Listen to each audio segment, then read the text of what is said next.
All right, everybody. Good evening, good afternoon, good morning, however, whenever you be listening. Thank you for stopping by here at the Sports Talk Network, and specifically here tonight. And we will be talking about WrestleMania 36. So, welcome to Steve's Wrestling Ramble, where of course we can definitely stay on topic and talk about just WrestleMania, or as usual, ramble about whatever the heck is brought up. I have a great good group of guests here, so you never know where the content, where the conversation can be going. But as I always say, even difference of opinion is always and does always make for a great, respectful debate. And with that, we will be talking about WrestleMania 36, the craziness that is COVID-19 and how that's affecting everything in regards to pro wrestling and specifically WWE and all that. As you can see there, the Ramble, find me on Twitter at the Ramble underscore WWE. But with that, we're going to go around the horn in a sense and welcome all our great guests. First, we will, excuse me, we're going to welcome all, as you can see there, you see all our tags here. We'll go with Otis and let's welcome here and let people know who you are and your interest level on this interesting two night, not, too big for one night WrestleMania. Well, my real name's Haley, so you can call me that. On Twitter, I'm Hales2869. Same thing with Instagram. I'm really excited. I'm kind of curious to see what they do with it, especially because they're making it two nights for understandable reasons. They could go about it so many different ways, and with the possibility, as we already hear, it's more than likely been taped, or at least some of it. We don't really know the outcome, so even if someone like spoils it, there's always a possibility that it's been film different endings. There's something that could have happened, and I think some matches are just going to go over way better than the rest because of how rushed they were or the type of storyline they were given.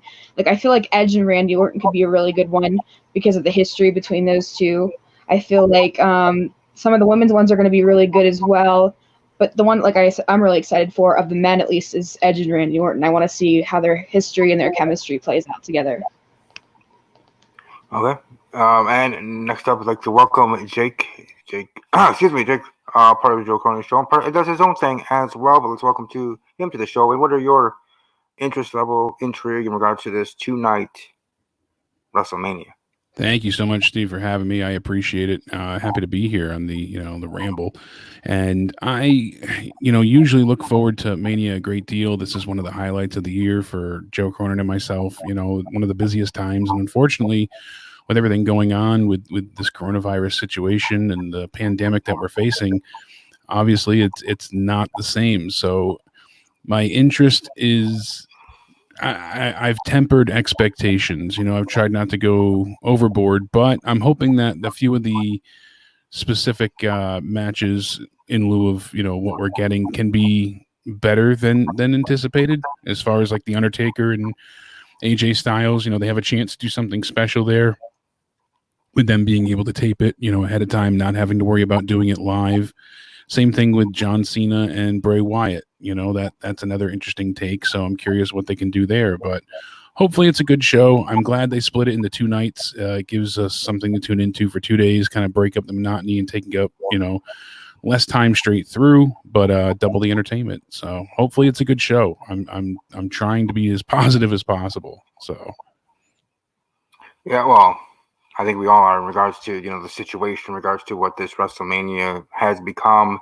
Not being able to be at Raymond James Stadium with the ambiance, no fans, and everything. It's certainly going to be interesting. Sure to see how WrestleMania is done in that way in the two nights. But before I keep rambling myself, let's welcome our last but not least over there, sitting there with the green screen behind him. Yeah. His channel. But sir, how you doing, and your thoughts in regards to heading into WrestleMania interest level and just intrigue? Well, first of all, obviously, thank you for having me on here. Thank you for the invite. And the thing about WrestleMania that I always love the most is it's the excitement that builds around getting together with the people you enjoy, just watching it with and laughing with and just enjoying all the crazy things that can happen. And that's kind of the thing that got taken away from us the most. And unfortunately, it's not something anyone can really do about right now. But as far as WrestleMania itself goes, I'm a little bit surprised that it's even happening and grateful that it is. And I know we're all gonna laugh at silly moments, probably with like AJ and Taker and definitely Cena and Bray. There ain't no doubt about that.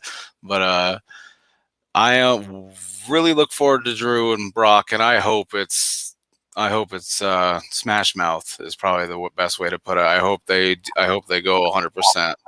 And I'm not super looking forward to it, but it's WrestleMania. It's hard not to get at least a little excited, and I'm just happy it's happening. Yeah, same here. I mean, like we've kind of all been speaking on in regards to how coronavirus and COVID-19 has affected WrestleMania and the not having the fans there, not being able to go there. I just wanted to ask for any of you, were any of you planning to go or pay tickets for anything in regards to WrestleMania week? Because I just wanted to know in regards to if either or any of you have done so, what kind of steps you may have to be going through in regards to refunds and otherwise. I have not. I wanted to. I know that was one of your goals as well. Obviously, I saw that as kind of your New Year's resolution on Twitter. That was something you were aspiring towards, and unfortunately, that's not happening this year. But I do have a few friends that have had a hell of a time getting refunds because of the way it was done. Not going through like the actual main box office, but a separate site to pick up tickets. It's been just a total disaster, and one of which has not gotten any refund yet. So I think the company might be waiting for day of. But originally, a few places weren't even offering refunds, hoping that they would basically reschedule, I guess, in the future and honor tickets. But now that they know that that's ultimately not the case, I don't know what they're going to do. As I mentioned earlier, they're actually selling the chairs that they had ready made for people to sit in, the pay-per-view chairs. They're selling those on WWE Shop, and it's a mess. It really is. But no, I wish I would have been able to go, but not in the cards. I was hoping to go to SummerSlam, but even that now looks like a distant memory. And that's even the craziest thing. In regards to how this is affecting, we were kind of talking about this on our own little chat, our own little pre-show, I guess you could say, of how this COVID-19 in regards to affecting us personally in personal lives, but also in the sports world and pro wrestling, but SummerSlam could also be on the docket to be cut and might not be happening or may have to itself be postponed. This idea that AEW, WWE companies here, those two here in America, that just may have to go on an actual off season. I know fans are bringing that up. I know some of my viewing audience has brought that up as well to me. And I'm sure you, Jake, and Joe, your fans and people have brought it up themselves. I'm sure in regards to the wrestlers deserve and need in regards to rest and having a off season, whether short or long. However, the timetable would be best for that, and also for the morale of WWE locker room, WWE superstars, if that is actually a real thing. So, maybe coming from it is this situation, this pandemic, this serious thing, that maybe an off-season WWE will be in the cards because of how they're having to do it now. Later, of planning of when just to do it, regular planning during a regular year. That I think would benefit WWE, benefit their superstars, make them happier, benefit even the WWE audience to a great deal, to an extent. Can't make everybody happy, but still, in that way. So what are your thoughts? We'll start with Haley. Thoughts with if that is a thing, if that is an actual real thing moving forward. We have an off season for wrestlers, AEW, WWE. However, you think that would be a good thing to have?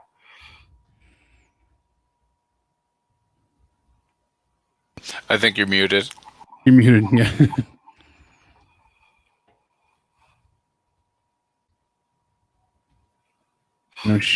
Haley said before she was having microphone problems, so we'll see. She's still on mute. Can you get yourself off mute? All right. Well, while you try to do that, if you have to, if you get to jump off and jump on, that's fine. We'll go to Jake. What are your thoughts on it? Do you think it would be a good thing or a bad thing? I'm kind of split. I keep going back and forth. Honestly, I know that's such a neutral answer, but honestly, it's hard to take a stance one way or the other. I've said, both ways. Delay things, don't, because it's so indefinite. I mean, there is no exact timetable. I mean, look at the beginning of this week. We heard initially, Easter, things will be cleared up. Then April 30th, then May 30th. Everything feels so distant. Honestly, that's the best way to sum it up. It's hard to nail anything down. So honestly, I keep going both ways with it, but I hate to be so indifferent at this point in time. But it's really what it is. I'm unsure. Anytime I formulate an opinion, some new news comes out and something circulates, and you're like, oh, maybe that, so. And as you said, with the morale of the locker room, it seems like many, if they didn't have a downside guarantee with a newer contract, aren't getting paid. So that's unfortunate. I mean, just dealing with WWE in itself, never mind talking about indie promotions that are hard up for cash and all of these things that, there's a lot of federations that might not be able to recover. So unfortunately, we'll see how that progresses as time goes on. But I think, honestly, at this point in time, they get through Mania, they take an off season, and then they kind of see what happens in the timetable, regroup from there. And if they can't go back to live shows, then, really start to formulate a new plan. And it's all dependent on if in regards to the state of Florida, in regards to that specific area, unless they can find somewhere else to go. Absolutely. I mean, AEW got lucky. They're using QT's gym, but yeah, find a gym of like a former WWE superstar or whatever to bring that up. But also, thank you. I do see a couple people watching live. You're welcome to share a comment. Don't be shy. Share your opinion. Be heard. But yeah, in regards to that, also we'll throw it to you over there. But in regards to just really like how it's all going to work out, if that's the case and if that is best, I would think that if they have to now have an off season, that maybe then they can plan to have it as a regular thing when things are back to normal next year, after next year's WrestleMania in LA, that will be back on my wish list for next year to be my first ever event to see live, period, in my life of any type. Hope to make it WrestleMania. But anyways, keeping at the subject, DG Visions, what are your thoughts on it? Do you think it would be best to have a off season in general, let alone in this situation? First of all, when you said earlier, I wasn't planning on going to WrestleMania this year, but I definitely wanted to go next year. And with the way I see this going, we might not honestly even see WrestleMania being the same next year. It wouldn't surprise me, just if this does get pushed back, but who knows, I guess. The demand could be even higher by next year for people wanting to go since they missed out as well. That's true. Like, they might do a thing where they give priority to people who missed it in the previous year, something like that. But as far as the offseason, I don't think they have a choice. I think we're in the midst of something no one has any clue how long it's going to last. And with the way our administration is handling it, it's looking like it's going to take a while. So I think they need to have an off season. And I think when you're going through something that hasn't happened for at least 100 years, there's no way anyone can be cocky or be able to predict about what to do when it comes to entertainment, even if it might be true that we need it. But they can't keep carrying on with the way they're doing the Raw and SmackDown. AEW's, at least making it YouTube funny, if that makes sense. But yeah, meme worthy in a sense. Yeah, meme worthy, and it kind of feels like it could be on YouTube, but WWE is just kind of holding promos and clip shows, and yeah, they haven't really advanced. They're going with an old formula, and I know there's no playbook for this, like you said, but my God, that's why I'm hoping certain aspects of Mania they do think outside of the box and try and take advantage of being able to pre-tape things. I really, I think they're probably just trying to get through Mania as best they can, because there's no way in hell that this is going to end before the end of April. And like, I'll be amazed if sports, any sort of sports or entertainment's gathering, even by the end of May. Oh, absolutely. I mean, even if we do, let's say April 30th, it didn't happen where we came back to a sense of normalcy. There's going to be a recession, obviously, with everything that they have for spending, and that's if it only goes to that, short amount of time. But yeah, absolutely. Things are not immediately going to, it's not a light switch. It's not just going to flip back on and turn normal again. So it's going to take a long time to repair and fix this whole nation. And if we're even talking about WWE in the context of it being a TV show with a continuity, you just don't have enough to proceed. That's just like the sad reality is you're kind of just piss-piddling along until the end of this series or end of this season, which is WrestleMania. And that's the truth. I guess it's convenient that it happened at the end of what's considered the season of a WWE year, but Right. it still just sucks. Yeah, it is unfortunate. It's crazy. Wow. And yeah, I mean, guys, it was a season, as it be the night after WrestleMania to the next WrestleMania being the next season. And I think that's where the dilemma is, fans being upset that, hey, why is WWE moving on with this? Why are they continuing to move on with this and having WrestleMania and shitting on, pardon my French there, but crapping on the big for one night, Saturday and Sunday, all this, blah blah blah.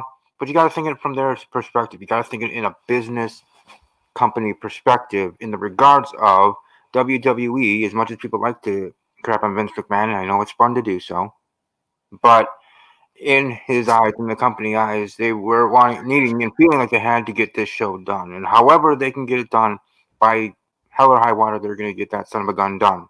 And they did. They got it in the can. So they wanted to get to that.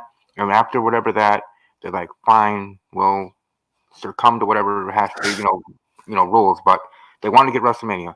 And as much as it would have been great to be able to push it back, and as much as it would have been great to be able to, for the fans to be able to go to a show later on, I think in regards to the guys, the company, and in that kind of business way, for them thinking that let's have the show now because we never know when we actually going to actually have our live show. We talk about things being pushed back and pushed back. We might not even be able to have it until August. Then what are we going to do with SummerSlam? What's going on with all our other pay-per-view, B-level pay-per-views? Yeah, most people don't care about them.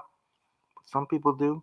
So, it's that of, what to them is best to do and best for business, So as much as I would have wished it would have been better and better for people that would have gone there, I know a couple friends that were planning to go to the WrestleMania. I know one person in particular that was planning to go to WrestleMania was going to be his first ever WrestleMania, just like would have been my own if I was able to. I get that. I get the hurt and upset and pissed off that he is right now about it.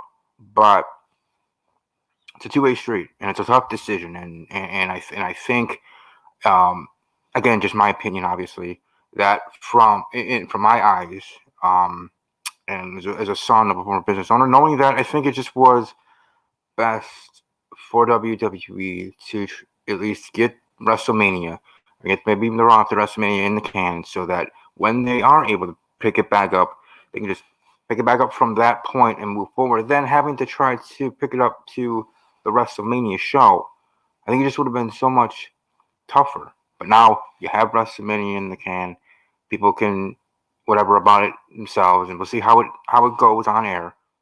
But then from there, then whatever to be whatever. But I'll let you continue. I didn't mean to talk over you. I just wanted to share at least my rambling and my opinion in regards to it, because I think honestly WWE gets too much crap about it, because I think in the end they were put into a corner and they had to do something. They felt this was their best.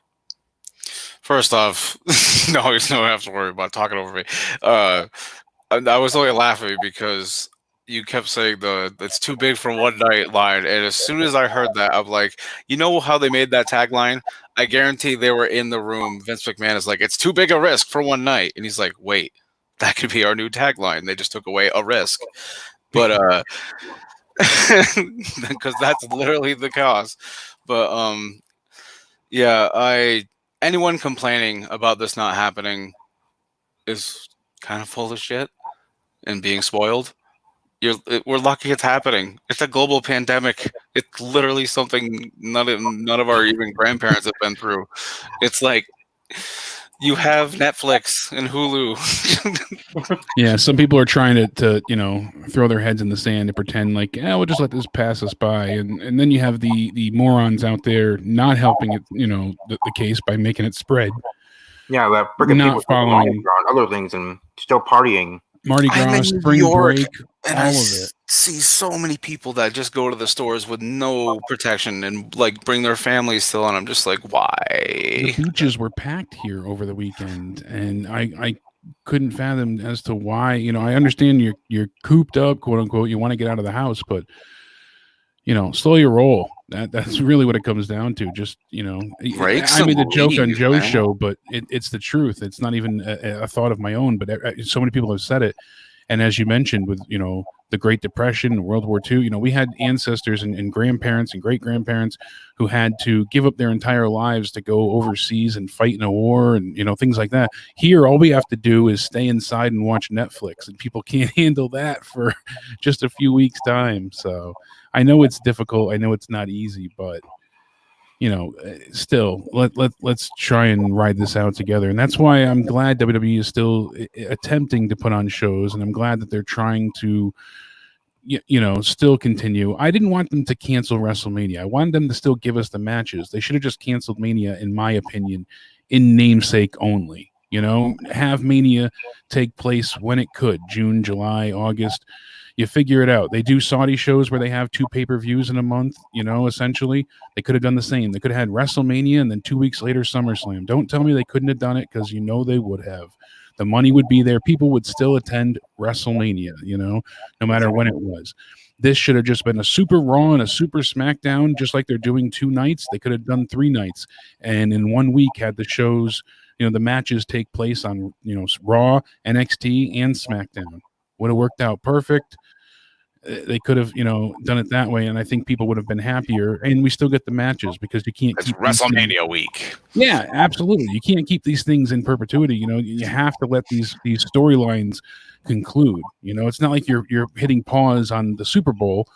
You have to go ahead, and these are stories. They're supposed to advance. So if you're going to do anything else, then you're going to be like, oh, by the way, I'm still feuding with the Undertaker, but I'm going to go challenge for the IC title. That doesn't work. Right. If it's supposed to be in the realm of believability, you need to have these matches happen. So let them commence. I am thankful that they're still giving us some form of entertainment. I don't know what they're going to do now that the talent can't stay in the hotels in Florida, and whoever doesn't live there, that's the issue. So we'll see what happens going forward. But I am, Raw clip shows. Yeah, even that. It's something. They've given us some things besides total flashbacks. I mean, they have 1,400 episodes to go through. I'm sure they could at least break 1.5 mil every week. Exactly. I mean, this was the lowest rated episode of all time. But I gotta imagine USA and Fox are like, we get it. I mean, yeah, they have a massive library, and especially if you promote it like, it's 90s week or something like that, and you just have Raws, from that alone. I actually like that idea. From the greatest era, the Attitude Era, or people whatever. that aren't in a feud, like Edge and Jeff Hardy, go ahead and watch the TLC match together like they do on the network, but have them do it live on Raw. Have every participant that's still there for big matches, and then they can talk about, oh my God, when you speared me and almost took my head off, and that was so great, and give us that firsthand perspective and a little bit of behind. I love behind the scenes things when it comes to wrestling. The shoot promos and when they pull back the curtain and they let you know a little bit more that you're not supposed to. Those are great moments. That's why I like The Undertaker being on Stone Cold's podcast. Yeah, podcast stuff like that. YouTube channels from WWE superstars, or just a lot of the network shows they have. Not Camp WWE, but pretty much, yeah, they have a lot of stuff they could do. AEW, I guess if they keep doing clever shit like they're doing now, then all the more power to them. But I gotta imagine this carries on. They're gonna struggle. Absolutely. I mean, you had 10 million people out of work, right now. They lost their jobs in the last 2 weeks.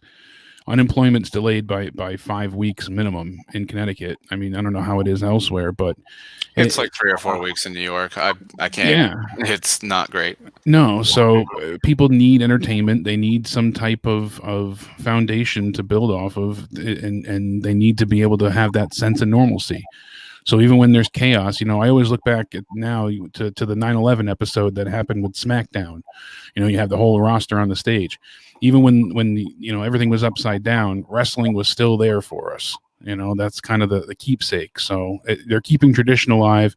If they're going to have Mania, hopefully it's a great show. I like Haley was trying to say before she had mic issues. They did film everything last week. They have multiple endings, so people don't know what's up with spoilers. I appreciate that fact. That must have been really weird to film. Which I think is hilarious. Like for both sides. Did you ever think you'd hear that in wrestling? We filmed multiple endings for WrestleMania. Hey, you've unlocked this ending for watching it the appropriate time. They filmed them all. Like freaking Mass Effect. It's going to be interactive with the audience. You're going to have a choose your own adventure. Yeah, really. So it'll be interesting seeing what happens going forward. But I'm curious to see how Mania turns out. So at least they've piqued my interest in that regard. Right. In regards, and it's something going to be interesting. And like I said, I do in the way understand people's issues with it. I do. I respect it as I respect everybody's opinion. But I think it just was best for them to go on, to get it done as they have, and then whatever they have to deal with it then. And it's for AEW, WWE, companies in general. If there is at some point, if this administration and the president decide to have a national shutdown, and in regards to putting a date on it, then neither of them can do anything in regards to doing their shows. So they will be on a forced timeout and a forced break, and that whether as much as it's unfortunate, and more so for AEW, WWE, like we've talked about here, has the big library that they can use to either air old Raw episodes or SmackDown shows, or other ideas, and try to be creative out of the box. Try to have fun with it in a serious situation.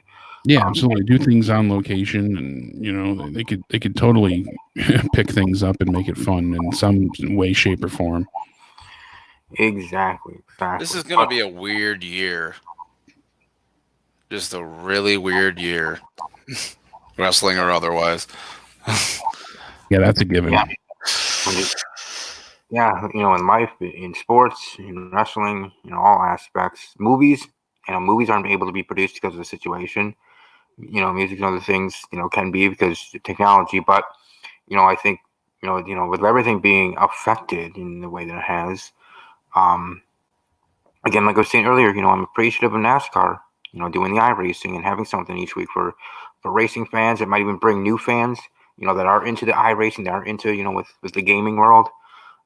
Bring gamers into NASCAR after it does finally able to come back, especially for how long this is going to be. So if they're going to have an iRacing series for a month or for a couple months or for however long, you get new fans in that way for NASCAR. And then when it finally comes back in June, July, or August or whatever, that maybe they'll stay to watch the real NASCAR races or whatever. Yeah, that, and they might want the iRacing to continue, and you can incorporate both, turn into tournaments, and like I'm saying, make your one faction even bigger. You just add on top of it. Why not?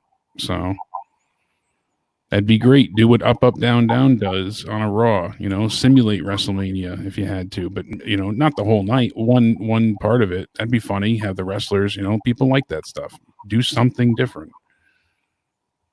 Yeah, different, and creative for sure. Again, just wanted to say quickly here, thanks for those that are watching live. Welcome to share your thoughts in the comments. As I was going to show here, if you wish to, your comments will be on here if you do wish to share them, or say anything. But beyond that, smash the like button. And here we're actually now going to get into WrestleMania. Go through the list of matches.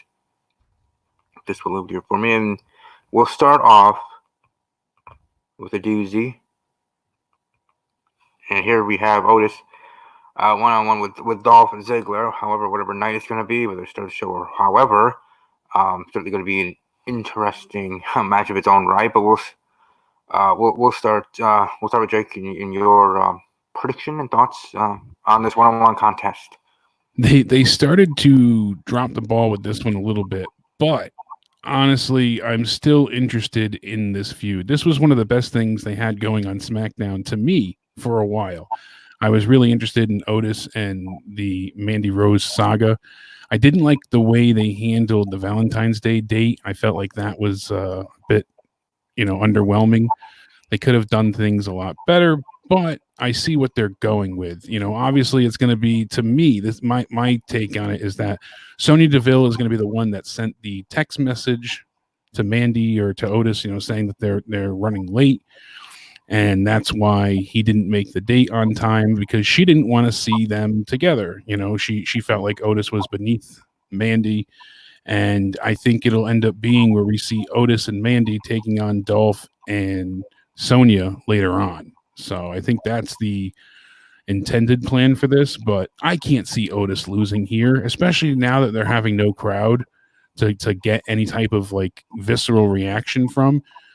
Otis was so over at the Elimination Chamber match. I mean, the crowd was at a fever pitch for him and Tucker. So I think Otis has to win this. There's no way around it. Go ahead. Oh, okay. Otis is by far one of my favorite characters that's come out of the last year.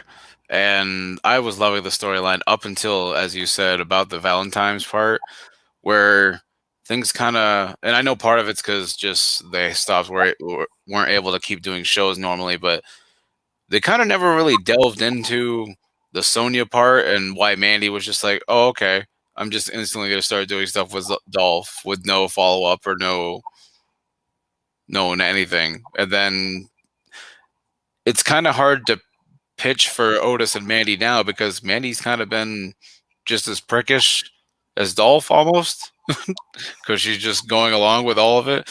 I don't know. That's my only thing. I was just like, they never really... There's like a gap in the story there, but that's obviously just because they weren't able to keep going along with episodes normally. But I hope Otis wrecks him. I love Otis. I hope, and it does suck that the crowd won't be there because you are not wrong. At Elimination Chamber, he was going buck wild, and the whole crowd loved it. I'm pretty sure he killed the Spanish announce table when he plowed through that door. Like, did no one warn them? Because that thing, I don't think so. That thing was like a couple inches away from hitting them in the face. There's no way. But I hope Otis wins. I gotta imagine that it is leading to Sonya and Dolph, but who knows anything's leading to anything afterwards. Yeah, and as we talked about, obviously already in regards to the pandemic and how that's affecting things. Well, with the no crowd, are they changing up in how they want to have for the winners of these matches? Were they already planning one way because of crowd reaction, or just in general that maybe they were going to go one way, maybe going another way? And this is, at least for me personally, affecting some of my predictions for the whole entire show. But here, not really. I officially predict Otis to defeat Dolph Ziggler here in this one-on-one contest. I just think it's best, whether you had a crowd or not, have Otis get over and get the win here. And then however it moves on with this Sonya thing or not, or Tucker was the one or whatever, whoever it was, however it goes. Looking forward to seeing how that all unwinds, I guess, in its own right. Yeah, even if none of that plays out, at least they had Otis get his redemption. So yeah, because he hasn't gotten it yet, really. Maybe like the one small amount last week on SmackDown. Yeah, but he really, for the most part, has just gotten his ass handed to him. So, or been weirdly creeping behind barrels. Yeah, that as well. So, I mean, I have a hard time seeing him not walking away victorious here. If there was a live crowd and Ziggler could really be booed and something tragic could happen, but then Mandy comes to his aid or, sees the light, maybe they could have pulled it off that way. But I noticed what Gronk said. He said, I can't see Otis, or you can see Otis winning. Yeah, I think Otis has to win this. So. Yeah, thanks, LPH. Thank you for the comment. Welcome to keep going and keep commenting. Give your thoughts as well, your prediction for the upcoming matches, because we've only just started. The next one we have here, is Elias, or was to be Elias versus King Corbin. See, this actually happens. We got SmackDown tomorrow. Will it be canceled? Will Corbin be facing somebody else? Will whatever. But we'll just go forward as if it is actually going to be partaking in that way. I'll just go first. For me, I'm going with King Corbin. I'm a fan of his. I'm as big of a fan as I am for King Corbin, and for Baron Corbin as I am for Randy Orton. So, but anyways, I'm going with King Corbin for the win for this match that's happened. As always, we'll go to Jake first. Who do you have for this one? I like Baron Corbin as well. I've always enjoyed him in the ring, and unfortunately, some backstage politicking, really took his push and sent it crashing quickly. So he plummeted from that skyrocket momentum he had with the Money in the Bank briefcase, and he became fruit roll up for quite some time. So latest news says that Elias' status remains uncertain for his WrestleMania match after Baron Corbin attacked him last Friday. As I saw, Gigi, you went ahead and had your little comedy skit with it too. But yeah, Elias came tumbling down to the ground from up on top of that platform. So I couldn't resist. How could you not? But it says that WWE Digital Platforms, is telling you to stay tuned as we head into the show of shows, Too Big for One Night. So I do think that we're going to see a different opponent, and my guess is that it's going to be Gronk. For some reason, I could see the way they kind of, built this match to take place to begin with, and with Gronk being the host, I can certainly see Gronkowski being the one to get in the ring. And if that's the case, sadly, Baron Corbin loses, which I hate the idea of, a celebrity coming in and squashing a good talent. But logically, I think that's what will happen. But if it is just Elias and King Corbin, I'm picking King Corbin as well. I'm with you. So. If it sticks with Elias and King Corbin, I think it'll be a situation where Elias looks good in this brave game try against the King when he's all injured and whatnot. But I think Corbin will win with dirty tactics and whatever. But if it is replaced, then God, if it is Gronk, I have a question. Is he a heel or face, and is Mojo a heel or face? Does anyone know? It's really odd. Because he's supposed to be a heel. Mojo's supposed to be a face now, but I was pretty sure that Mojo was kind of heelish, although he's been kind of in the middle lately. But I don't know if he's it's cocaine hyped up because his friend Gronk is in the company. That's about it. The way with Corbin is he's always strong when he's chasing something. He usually seems to be weak when he's in a feud where he can be made fun of as if he can actually get his comeuppance, but he doesn't lose too much I guess kayfabe power. And so if it's anyone but Elias, Corbin loses. That's what I would say. But if it is Elias, I think he loses. Yeah, I mean, because usually surprises overtake an arrogant heel. Yeah, Right. they do have to have a few heel victories, so it kind of makes you think. Excuse me. Moving right along, we got Aleister Black one-on-one with Bobby Lashley. Here. I guess I'll go first again. For me, going with Aleister Black to get the win. And Bobby Lashley really doesn't deserve it. No, I think in regards to this feud, having Aleister to get the win and going moving forward. But Jake, how do you see it? How do you see an Aleister Bobby match going?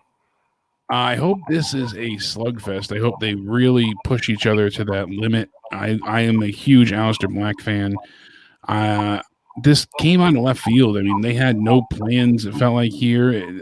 This was one of those, who's left on the roster that we can push together for a match. Aleister Black, throw the other dart. Bobby Lashley, that's a good choice. And I think Aleister Black wins here. He's been on a huge tear, Black Mass and everyone in his way. And, being successful, and all those that he's challenged or challenged him. So I think it's going to stay that way.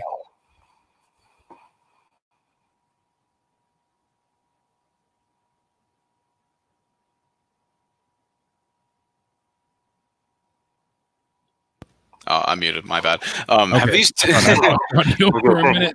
No, I'm just an idiot. Have these two been on screen at all together since this match was made? I don't think so. I don't think so at all. So. Like, you can't even call it a feud. It's basically just a Raw match. I give it to Alistair because he's just been more prominent and he's been shown off more. And Bobby can lose and be like, "That's okay. I have Lana." Yeah. Kind of go back and rely on her. The sad fact, like, I like Bobby because he's basically like just a human missile, but he just never really they've given him so much crap to work with since he returned. I kind of feel bad for the guy. But and like you said too, he's dealt with so much BS since he returned to the company. Between the first run with Sami Zayn with his sisters, and that whole obstacle course. BS. Oh my gosh. I forgot about the sisters. Yeah, Bobby Lashley's about the sisters. And everything that's progressed since then with the the love angle with Lana and the wedding, it's been a nightmare. So I feel bad for him. Yeah, I could see him like dominating Alistair for a while, kind of like Alistair surprisingly got wrecked by AJ for most of the match at Chamber, I think. Not Chamber, but it was Chamber. And then he kind of just came back. I could see it being a thing like that where he kind of like comes back at the end and just strikes quickly and wins with the Black Mass coming out of nowhere. From out of nowhere, like every other move. And next up, we got Kevin Owens, who can have stunners out of nowhere. Kevin Owens versus Seth Rollins. This one-on-one contest where they actually have met, at least either in the ring or otherwise, from a back and forth. Either way, for me, I'm going with Kevin Owens for the win. And seeing reading the reports in regards to Seth Rollins and his crew and how that kind of been broken up due to injuries, for Authors of Pain and otherwise.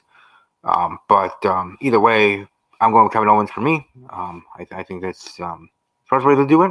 And I think for WrestleMania, whether with fans or not, however it's going to be done, I guess somewhat of a surprise, somewhat of a big win. I think Kevin Owens defeating Rollins. Rollins talking about Owens, you never had a WrestleMania moment. Well, here it is. In regards to, been said there, kayfabe wise. So I'm going with Kevin Owens. Jake, how do you see it here with Owens and Rollins? Yeah, you hit the nail on the head there. That one line that was said, which these two have cut great promos in the past few weeks. The whole, you didn't come from the Performance Center. I made the Performance Center, those kind of things. And that one line, you've never had your Mania moment, right there, that encapsulates everything that they're going for with Owens, it feels like. And even if you don't take outside factors into consideration, dirt sheets aside, knowing that Buddy Murphy's not there, AOP has an injured member, things like that. It's sad that the Monday Night Messiah is having his followers, dissolve away already. That was kind of short-lived, not intentional, but I mean, I guess they weren't. If everything stuck as planned, I don't think they would have been together that long, anyways. I guess that was the tentative plan, but still, it would be good to see Rollins, this unhinged, vengeful monster who loses at Mania and now wants to stop at nothing to finally finish off Owens for, their one more match kind of idea. But there's no stipulation to this, right? It's just a straight one-on-one match. Yeah. Yeah. So I'm going to stick with Owens. I agree. And I think that's going to be the way to go. Same here. Kevin Owens has been one of my favorites ever since he stepped in, and I really, really hope they it wouldn't make any sense for Seth to win. Like, it would just feel like this whole storyline was just about bullying. It was just him bullying the whole time. He's like, I was right. You don't get your moment. No, I really hope Owens wins, even if it's not 100% clean. I don't care. Owens has got to get his moment. KO Mania. Yeah, KO Mania running wild. For a night, unfortunately. Speaking of unfortunately in regards to fans and fan reaction and this match, people will look forward to, let alone whether you're going to the show or not, whatever. We got John Cena versus The Fiend, Bray Wyatt, one-on-one contest here. For me, this is one of the matches where I'm thinking a little bit differently in regards to because the crowd reaction or what they were going for in that way. I mean, you can still get reaction to what Twitter is for and people at home watching it, the viewing experience. But, there's the spectacles we talked about. There is that and just the roar of the crowd and that energy. So my point with that and bringing that up is for that kind of sway in my mind in regards to predicting this match for what this is going to be, the two-night WrestleMania, no crowd. So my official prediction, unfortunately, with the masses, because I know a lot of people are fans of The Fiend. If I'm going to be honest, with people here, whether I was by myself or with people here, I'm not the biggest fan of Bray's. Never really have been. Think he's a little overrated, but I respect him. But even putting that aside, and I would have predicted him if this was an actual stadium match or fans are in attendance, blah, blah, blah. So I'm officially predicting John Cena to get the win due to the changes of plans in regards to the show and because of the pandemic and all that we already spoke about. But yeah, like I said, even with my feelings about Bray, again, I respect him. But yeah, John Cena. My prediction is John Cena. So before I keep rambling in circles, I'll keep going and push it to Jake. Yeah, I can see this, like you said, going both ways. I mean, I beforehand, when it was just with fans, I agree. I think it would have been Bray 100%. But knowing that Cena is a huge draw, I mean, there's two camps to look at it. Cena's a huge draw. And think about, I didn't think The Fiend would lose. But Goldberg's a big draw, and The Fiend lost. In their mind, The Fiend is just an attraction. He doesn't need to win matches. So that's worrisome. But the second camp is that Cena's not a full-time star anymore. Fans are already angry that The Fiend lost to Goldberg. So are they willing to risk that type of reaction again if he loses to Cena? I think that The Fiend will win simply because of the way they've booked it, where John beat him at Mania 30 and they're going with the redemption angle here. That's what sent Bray, quote unquote, on his downward spiral. And I think that that's what they're going with, to brace the match. But this is probably the match I'm looking forward to the most. And if anything, like I've said before, I'm hoping that, if we have to have any silver lining to all of this pandemic nonsense that we're dealing with day in, day out, I hope this is it. I hope, because they would have just had a match in the arena, obviously, if all of this wasn't going on. So because they are forced to tape WrestleMania, I'm hoping that this match really is something outlandish and interesting, intriguing, special, and very unique. It's a Firefly Funhouse match. Who the hell knows what we're going to get? But I pray that it's good. So I pray that it's just better than the House of Horrors match. But I honestly think match? We don't speak of that. Sorry, I slip of the tongue. The match that should not be named. But yeah, this one's kind of one that's hard for me to call because, as you said, if it was just going to be a normal match or like some sort of hardcore match at WrestleMania surrounded by fans, there's no way in you do that and Fiend's gone for good. He's gone for good. And do you think they cared about Cena's lines when he first came in so much, where he's just like, I'm here, but I want to support the future? I don't know if that mattered enough in the story at all. But with a match that can be literally just about whatever it wants to be, kind of like Ultimate Deletion, I'm still going to lean towards The Fiend because that redemption storyline, I want to believe that's what they're pushing for over everything else, even though it is Cena. But Cena can lose and not give an F and just go back to being Cena, the man that no one sees. Yeah, he can lose and still draw, but I think it hurts Bray if he loses here. So he would lose to the man to which caused him to feel like he wasn't good enough for 5-6 years to begin with. So he lost again, proving that Cena was right and he sucks. So that doesn't sound like a good story. That's true, yeah. That's true. That's why I get you guys' prediction regards to The Fiend. But yeah, and I have to pee, so I'll be right back. Okay, you're allowed. You can go. We'll find him. But no, I mean, Jake, just to get your thoughts while we're waiting for him to come back. Your thoughts on Bray Wyatt in general. I know I talked about, I do feel he's a little overrated in my own mind, and I do respect him. I just never got on board. I respect that opinion. I mean, I get why some people might feel that way too, because his original gimmick, while it was good in my eyes, it was very repetitive and samey. And unfortunately, that happened for a few reasons. One, his promos became very abstract in nature, where he was rambling for so long without any clear direction. So it was still entertaining to hear him speak.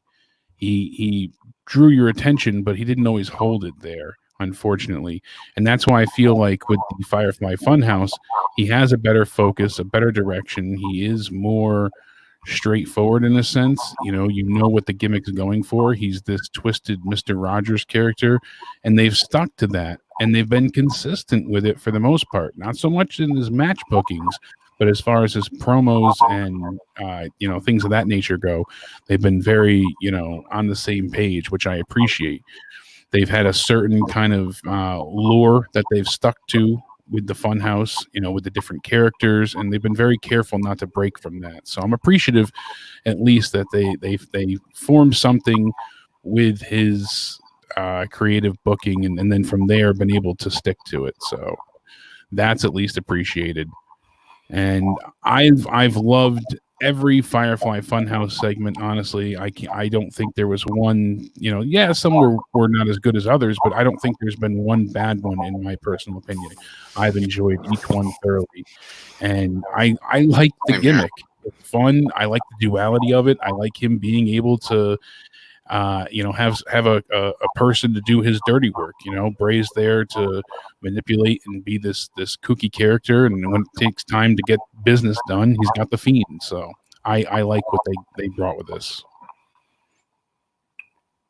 TC, what are your thoughts in regards to Bray Wyatt, in regards to the Fiend character? I know I brought up in regards to I thought he's a little bit overrated, but what are your thoughts just on Bray Wyatt from before to now as the Fiend? What are your opinion on the character and the guy? I think in the parameters of WWE, it's one of the best characters to come in a long, long time, without a doubt. And as you said, the duality of just having two sides that you can mess with, and the Firefly Funhouse, especially at the beginning, for like the first month and a half or so, it was golden. It was like some weird mix of WWE and Adult Swim, and they kind of got a little more meh as they went along, just because he kind of kept repeating the same idea, because WWE loves to do that. But I think it's the best character to come in a long time, and I think if you would have had him in a situation where he could have directed his own timeline for however long they wanted him to be in the main storyline, it probably could have been even way better. But I like I said, in the parameters of WWE, I thought it was great. Moving right along, we have The Undertaker versus AJ Styles, or should I say Mark Calloway versus Alan Jones, in this Boneyard match thing. I would assume to be a PG version Buried Alive match, or just being renamed to something because of the situation pandemic. But either way, however way, I'm going with The Undertaker. And get the win over AJ Styles. Though probably would be best to have Styles win. Undertaker make more sense, at least to me, for him to get the win, just in regards to the situation. In the situation, you have The Undertaker coming in, AJ Styles and his crew, our team there. Undertaker going to have his own people there, or if he actually does, might be Kane and somebody else. And I just how I see it going, seeing The Undertaker get the win there. So, Jake, how do you see this Boneyard match going with The Undertaker and Styles? Again, I hope that they're creative with the set pieces and the setting, and the match itself is not as straightforward as it seems to be. Because we're having to have no audience, let them go nuts and use editing to their advantage. I think the Undertaker is going to win this simply because, AJ he's not a young up and coming wrestler. He doesn't need the victory here. Honestly, I don't picture him going on to, become WWE champion anytime soon. He's not in any type of build that requires this gigantic victory like Roman Reigns or Brock Lesnar needed the wins. I don't see it happening here. So just in lieu of that alone, I don't see him going ahead and winning. But also, it's the Undertaker. Fans are home. You want the fans to be happy, and with them, having this match, they could be creative. I think it'll end up being the Undertaker wins, and I think we're also going to see some form of the American Badass return too. Seems like they've been building towards that. I think the most interesting part of this match is when he mentioned that he was bringing friends. I like that instantly made me wonder if we're gonna see the mayor come along. I hope so, but makes you think. If this had been in a different setting, like 3-4 years ago, and AJ was in prime AJ champion phenom versus phenomenal, I may lean on the side of AJ, but under the circumstances, I think you're right. I think they're going to have, Undertaker's probably definitely going to take it because, to be fair, he's been kind of wrecking the OC just on his own. He hasn't needed friends yet, so you bring in friends, and that's just too powerful. So I definitely see the Undertaker winning. I agree there. I think that's what I really enjoyed in regards to the Undertaker promo. I think that was a really, really well done one overall, especially with the part about, you definitely wouldn't want to, step to me 10 years ago. Him being a big fish in a small pond, AJ Styles, and, you couldn't face people like the Undertaker, Angle, Austin, Eddie Guerrero, and people of that time and stuff like that. So I think that was just impactful in regards to the story too. So, with that, in regards to in the match itself, hopefully, like you said, Jake, it being creative, just letting loose, not giving really any F's in that regard, and just, trying to make it as entertaining and interesting, and, storytelling still for the match between Taker and Styles. I think really going to be entertaining for sure in regards to that match. I think that match for me is definitely a match of the night candidate heading into the show, depending on how. If the setting and editing is right, you are definitely not wrong. And moving right along to another match that definitely could be match of the night on its own, just because of its history, its own build up to the match. When Randy Orton wants to work, he'll work, and he'll do great. In regards to a feud that he cares about matters, and his buddy, his best friend, I think, or one of his good friends in real life, Edge. So we have Edge versus Randy Orton in a last man standing match here. For me, he's back. You got Edge back in WWE. His first match back against his friend Orton. Last man standing. Orton being a good guy. Blah, blah, blah. I'm going with Edge. Edge for the win. Close match. Last seconds. Getting the win. Last second, spear or however. Orton thinks he's got him. But, Edge being the ultimate opportunist, does something dirty-handed or whatever. Gets him 1, 2, 3. And gets that last pin, or not last pin, it's last man standing. It gets him down, keeps him down, and then wins. So I think that, for that, I think Edge, he really should win. He just came back. Either way, Randy thinks he has the win, but Edge stealing it from him, being that rated R KO guy, or being the rated R superstar, and opportunist. So for me, for this last man standing match, definitely going to be going Edge for the win. Edge for the win there. So moving right along, we'll go to Jake. So for Edge and Orton, what are your thoughts on this one? Is this another one, as long as they do it right sort of thing? Yeah, short, sweet, straight to the point. I think that they're going to beat the hell out of each other, and Edge will be victorious here. First match in 9 years, can't be overstated. A miracle that he's back. I was there in tears the night he had to force to, retire, and it was so just tragic to see him not be able to continue his career, especially when it was someone, in their prime, not, years out and close to retirement anyways. So He's back. He looks fantastic. I think Edge wins here. It doesn't hurt Orton to lose. And there's so many more matches Edge can have. That's why I said if they postpone Mania, there's a million opponents right now that would be great to see Edge face. So I want more from Edge. I want to see him win here and keep going strong. Yeah, I definitely agree. The storyline, this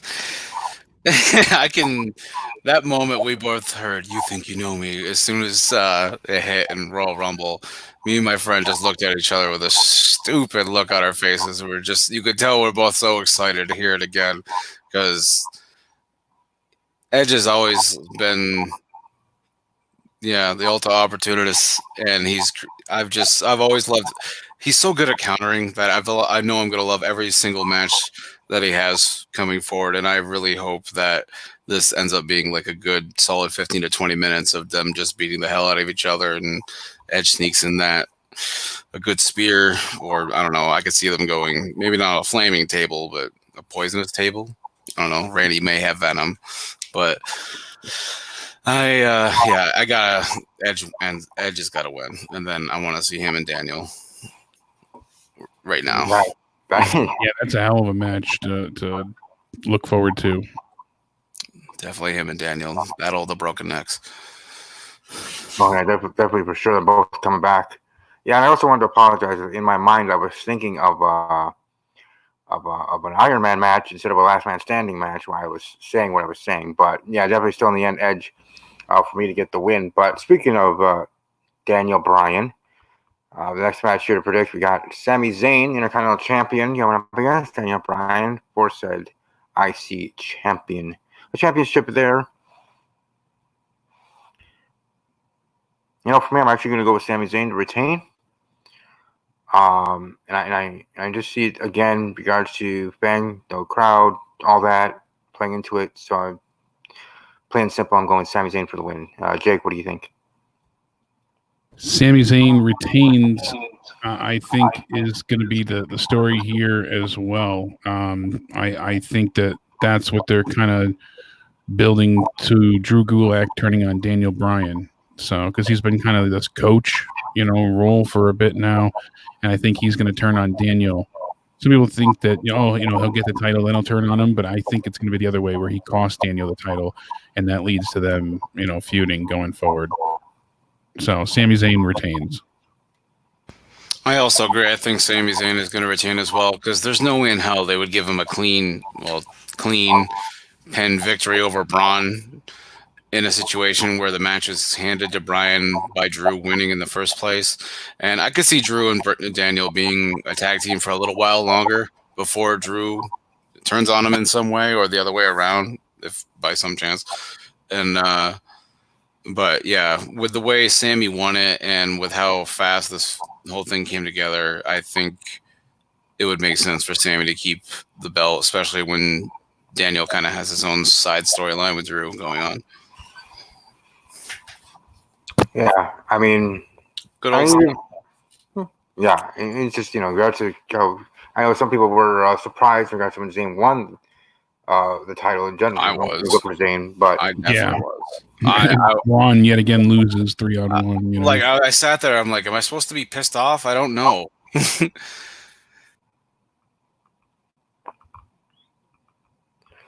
Moving right along, we got the Street Profits against now Austin Theory and Angel Garza for the Raw Tag Team titles. Talk about happy surprises. I was happy when the Street Profits won the Raw Tag Team titles. Big fan of theirs since NXT days. I don't know what your guys' opinion on them are, but Absolutely. For me, enjoy them and really, was hoping big things for them, and already big things for them on the Raw brand, because when they first came in. When they first came in or were called up, whether an actual call up or not at the time, they're just doing that backstage segment stuff, which was entertaining to me. To others seems like a goof, and they're just gonna get buried and they're not gonna do anything, and blah blah blah, another wasted call up. But still hoping for them to gain momentum, to be able to be something, to be able to show what they have in the ring, and blah blah blah. And then they became the Raw Tag Team Champions. I'm very happy for them. Just as much as I hope the same happens for Bianca Belair when she comes up to the main roster in the women's division. Yeah. I hope big good things for her individually. But back to this match, like I said, I'm going with the Street Profits to retain because you have somebody taking somebody's place here in this match reasons. So wouldn't make sense to me personally to have them have him individually, especially how that worked with him being in NXT and then being half Raw Team champions. I guess you could make it work, but for me, make it easier and just Street Profits. Street Profits retain. Jay, go ahead. I agree with you. Street Profits retain. Love these guys. So charismatic. Tons of fun. Like I said, they tore the house down at NXT TakeOver 25. They had everybody in an uproar.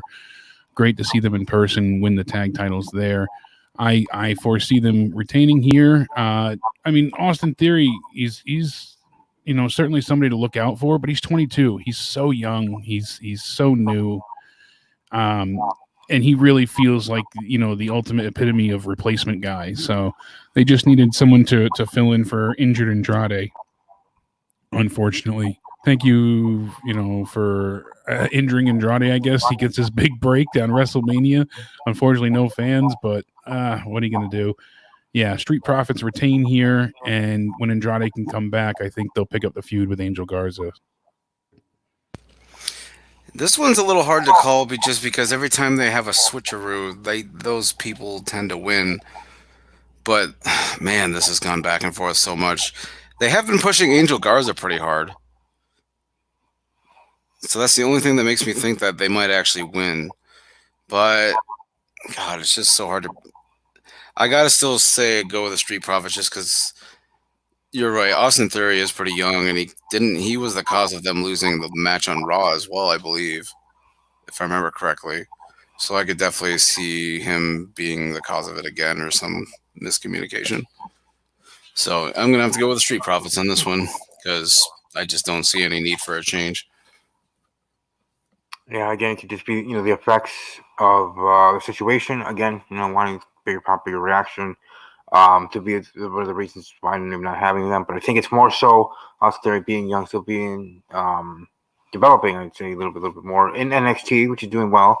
But to already have him now being one half of the Raw Tag Team Champions to me might be just a little bit too much moving forward. But as we move forward, we're going to be talking about the SmackDown Women's title, talking about the women's division here, the 5-way SmackDown Women's title match. Bayley defending her championship, and I know the main the main challenger being Sasha Banks, who again I think she's all right, but not one of her biggest fans. But either way, since I guess what's being set up moving forward. But for me, I'm gonna officially predict that Bayley retains her title, stays SmackDown Women's Champion, and see where that goes moving forward, whether it is with Sasha or somebody else. Either way, I see Bayley for the win. How do you see things there, Jake, for the SmackDown Women's Championship match? Yeah, this one I've kind of mulled over quite a bit. I'm not a big fan of Sasha Banks either. I've gotten a lot of crap for that on the Cronin show, obviously. Joe's a big proponent of hers, but it's not that I am being disrespectful, but I don't care for what, she's become on the main roster, at least. NXT Sasha was a different person entirely, and she's a shell of her former self entirely. So it just doesn't work for me personally. Naomi, I don't see her winning. Same, Tamina is unfortunately a laughing stock. She's just thrown in to be a body. Dana Brooke, unfortunately, is not able to attend, so she's out of the match. I would love to see Lacey Evans win. I think that Bayley might retain, but I want Lacey to win, so I'm going to pick Lacey. This one is definitely a little harder to call, but I think with the way things have been going and the way they've been pushing the story, I want to say, and as far as you guys going back to Sasha, I like Sasha in the ring. I hate that her character hasn't changed in like 4 years. Like that's really all it comes down to. She's great in the ring, but she's been kind of talking the same way for 4 years. But when they've been pushing the storyline, they've been kind of pushing the whole like Sasha and Bayley being friends thing. So either one of two things are going to happen.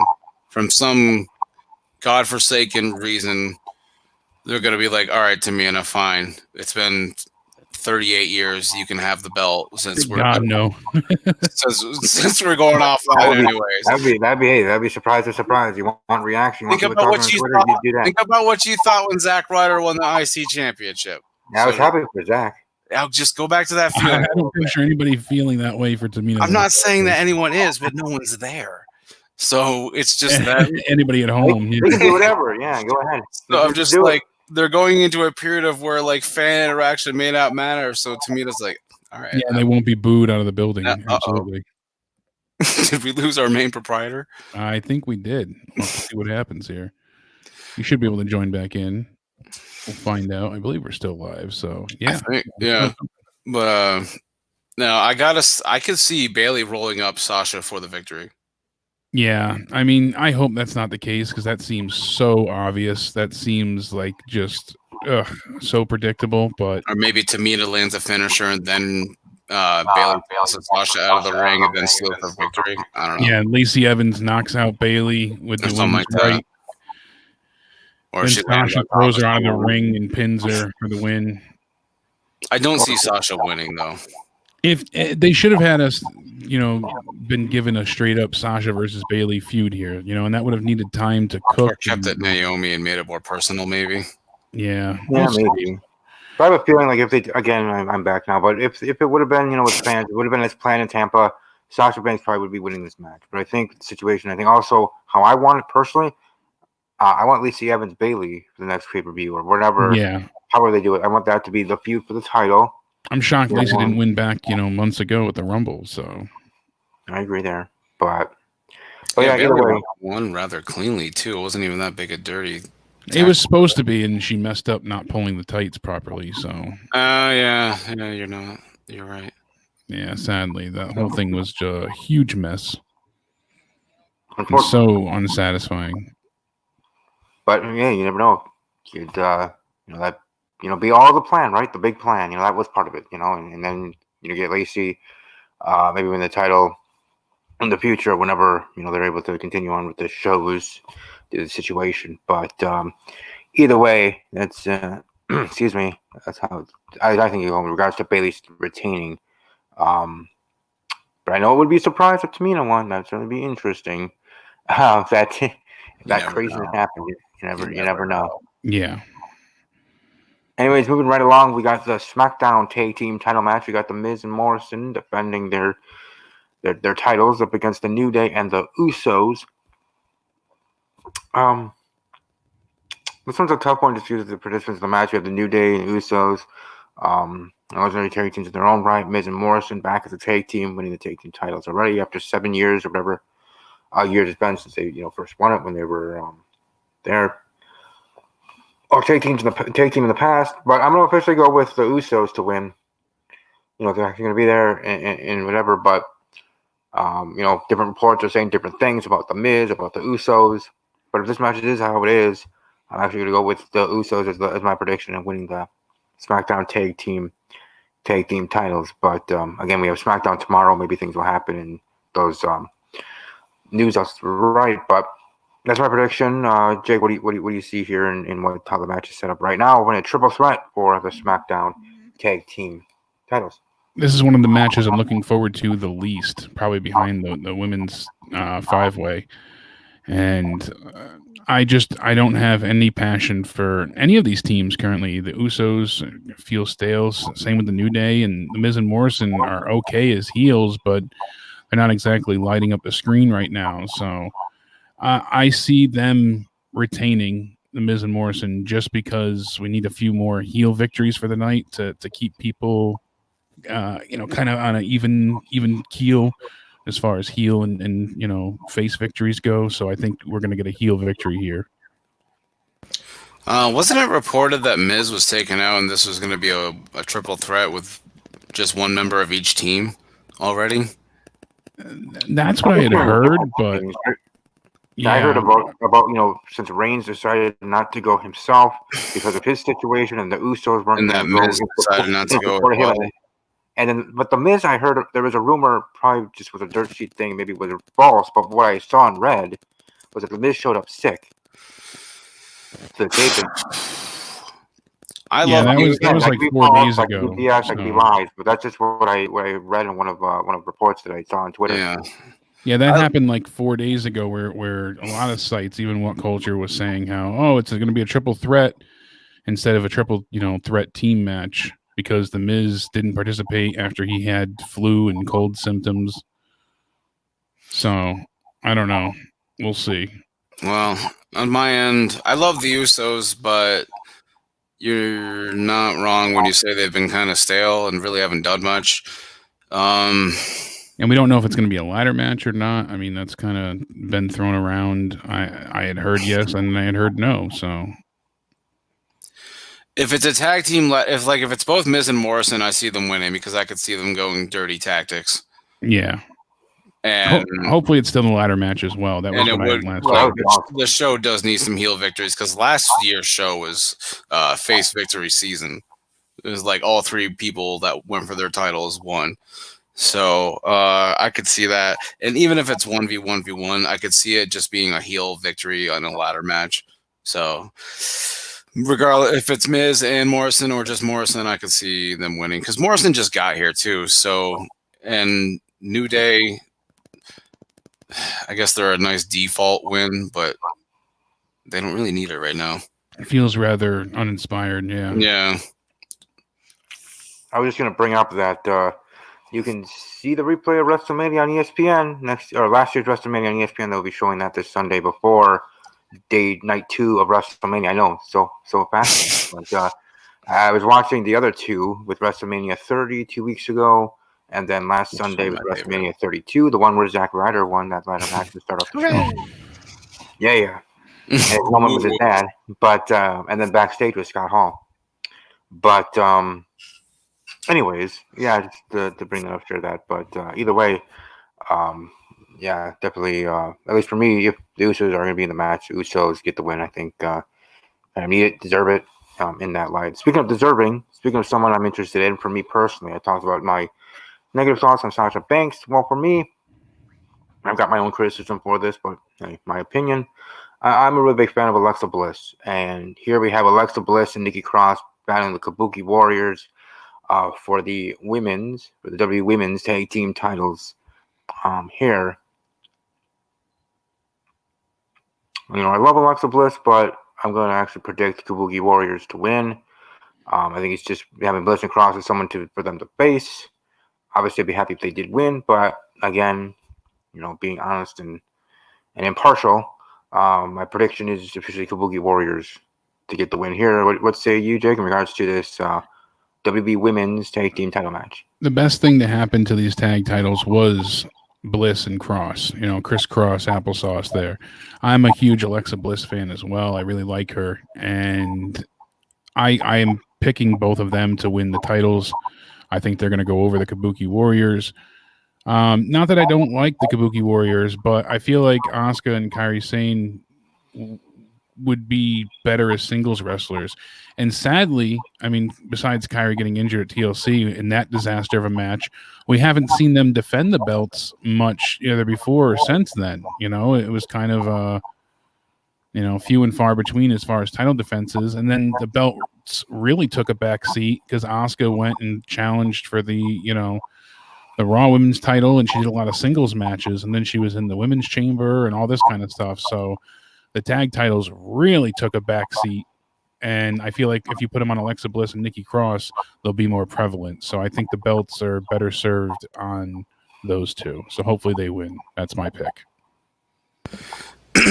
Well, my brain says Cross and Bliss win, but my heart says I don't want them to win because I want I want Nikki to be on commentary every week for the rest of my life, because that was the best goddamn thing I've ever heard in my life. I've heard it was entertaining. Nikki Cross and Triple H every week on commentary. Just every week. I have heard Triple H is going to be commentating at Mania, so that would be nice. That's fine. If he makes fun of Cole the whole time, I'm going to be super happy. But as far as the match goes, yeah, they've I gotta say Bliss and Cross win, because let's take one thing into consideration. Alexa Bliss just got a clean win over Asuka last week, and that don't happen often. And Kairi Sane got married, taking time off, opposed to everything happening in the first place. So it probably wouldn't affect her. She probably wasn't scheduled for it to begin with. And the way the tag team champions have spent more time in singles match or single feuds with like Becky and or Charlotte and or now Alexa. Natalia, right? Don't want to forget about Natalia. Natalia's always there feuding with multiple people. But sadly, it's always multiple. She's never fights one person at a time. But yeah, I gotta say I haven't had any challengers, and at least Bliss and Cross, they probably were the best tag team. Although I did love the Kabuki Warriors when they first started, just because I love Asuka and Kairi Sane. But Alexa is amazing. Cross is equally amazing, almost at least on the mic. But yeah, I want to see them win and actually do something with it instead of fighting people one-on-one. Hey, they were the ones that were, or at least starting off in regards to the feud, starting up Alexa Bliss being like, hey, we're the tag team champions, or coming here to SmackDown, or this and that. Like, if, that part of the story, they win the tag team titles, they're actually going to be traveling champions in that way, at least. Though they're not actually but still the Performance Center, they're staying there, continuing on whenever to do that, having them be on other brands and other shows on Raw and NXT and defending the titles and building up the tag team division, building up themselves, building up their team, blah, blah, blah, and getting some wins and having some good feuds with tag teams you can have from each brand, let alone the own brand of SmackDown. So I think with that and on that aspect, I think that would be pretty cool. And again, as a fan of Bliss, yes, I would like that personally, but also professionally with them and having them as women's tag team champions, have that dynamic and I think that would be great. It's hard to hate Bliss. I mean, I know people do it, but it really is. She was fun as the host last year for Mania. She dealt with so much for injury where we didn't know if she was coming back, and I'm glad she was, able to come back. And I'm curious to see, what happens with the two of them going forward as champions. They're going to win, damn it. Speaking into existence. Hey. Now hearing that they even canceled Money in the Bank in Baltimore, so that's unfortunate. I didn't even hear that. I don't think we have a choice. I think we got months of this to go. Months. I guess since we can ramble, but whatever. I want to get your guys' thoughts on my thoughts. That is, I say Money in the Bank pay-per-view, since its existence and it's grown to be better and better each year. To me personally, is higher up on the big five pay-per-views. It's above Survivor Series for me right now. Mm-hmm. I really enjoy Money in the Bank, and I think Survivor Series is kind of not been Survivor Series to me. Just in in its whole grandeur, I guess, so to speak, if that makes any sense. But just how I look forward to more Money in the Bank than Survivor Series each year. So, what do you guys thought of that in regards to ranking or carrying the rank in regards to between your thoughts on Money in the Bank and thoughts on that and how it ranks to you guys personally on the big shows? Jake? I've always been a big fan of the match itself, but I wish it would return to WrestleMania. I think it was better utilized there. It was more of an attraction than an all-out pay-per-view, and now it's unfortunately, this is a byproduct of how they handle everything. But because they need multiples, one for the men's, one for the women's, it's watered down in essence as well. So if they could split it up throughout the year where, SummerSlam has the women's Money in the Bank and Mania has the men's or something, in those regards, I think that would be more advantageous and just go back to them, running normal pay-per-views instead of these themed pay-per-views. So, yeah, I definitely agree with that. The themed pay-per-views have forced what used to be an excuse to do something turned into it's coming up, we need a reason to fill it. And Money in the Bank has been... Survivor Series hasn't been the same in so long because we haven't had a lot of factions in so long. There really hasn't, ones besides S.H.I.E.L.D. and Wyatt Family, 3MB. How many factions has there really been that lasted longer than 6 months and weren't jobbers? Yeah, exactly. That's the key word there. Key phrase, weren't jobbers. And it's just you need groups of people to start feuding in like September or October to make Survivor Series make sense. And now they just turned it into bragging rights every year when suddenly everyone hates each other and likes the color blue and red more than their best friend. And it's just not the same. Money in the Bank, I do agree with you that it should be split up now that we have two, and it doesn't need to be its own pay-per-view. I always thought it would be a great opener to WrestleMania. Just maybe not 100% of the time, but almost all the time, because that's a hot match to get the crowd going. And then it kind of gives you a sense of the story, not just for the rest of the year, but possibly for the night too. And it just adds that sense of, ooh, this person could use it tonight. And I would definitely put Money in the Bank, especially in like 2011 with CM Punk and John Cena. It always seems to have consistent good matches alongside the ladder matches as well. Yeah, here, just with this comment showing here, with 2001 Clips, I put 3MB above the OC.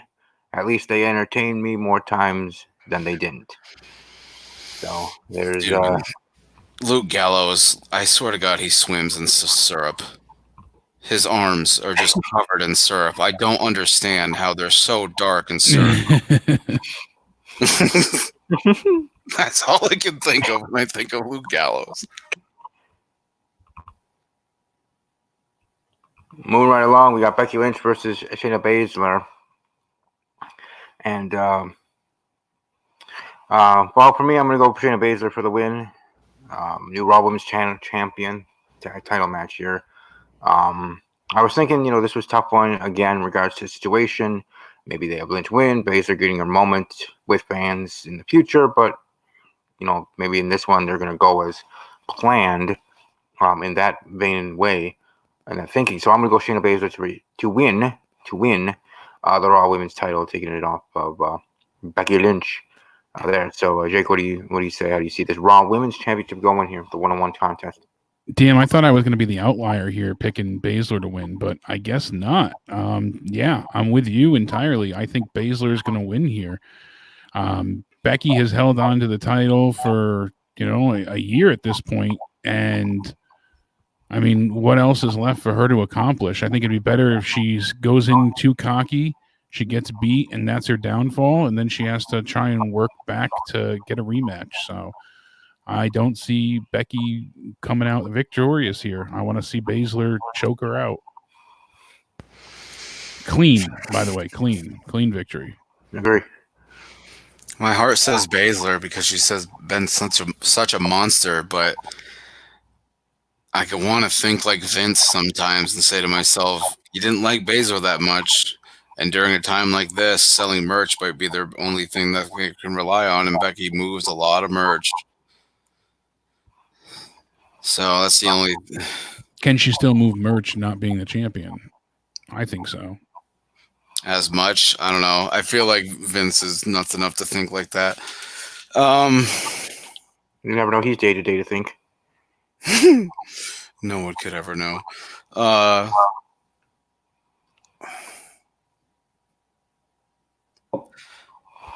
think I'm going to go with Becky. I think it's going to be another roll-up victory type deal.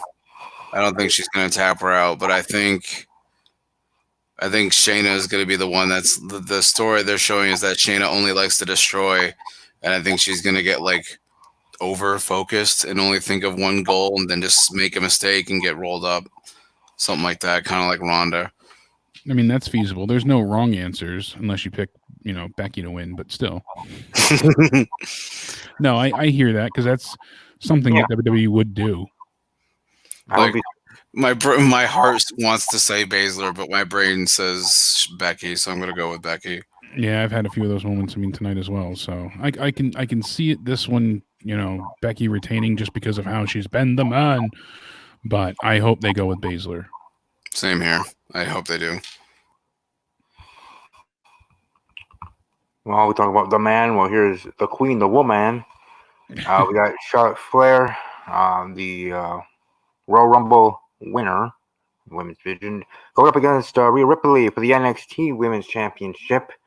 The one and only, of course, NXT match to be at a WrestleMania. Unfortunately, can't be in front of a crowd. Unfortunately, can't be in regular circumstances. That being even a bigger moment. But still, it's with the WrestleMania name. It's still the show, in that way. But I really think they're going to do it. And I really think it's going to be smart. I'm going to predict that they're going to have, and I predict Charlotte Flair to win and become the new NXT Women's Champion. Go to NXT once and for all, putting it to bed of it being, just NXT just being this thing, just being it's a PB to the main roster and blah blah blah, being its own brand, being all that they talk about, and with Charlotte Flair being the champion, forever short or long that be. All right, but I'm going Charlotte to win the title. I think Charlotte's going to win. I do think Charlotte's going to win, but I don't want her to. I don't feel that she benefits NXT at all by going there as champion. And we've seen that by the ratings not doing any better. In fact, they went down a little bit with her returning to build this feud, in essence. So there's certain stars, I think, if they return to or go to NXT, that would certainly provide a boost. But Charlotte isn't one of them, in my opinion.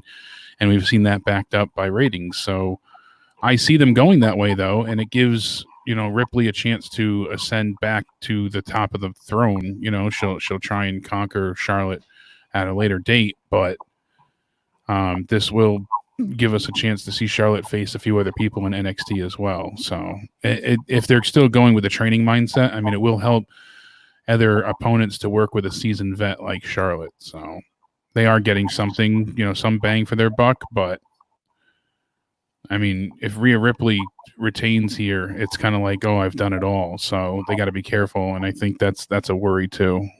So Charlotte wins.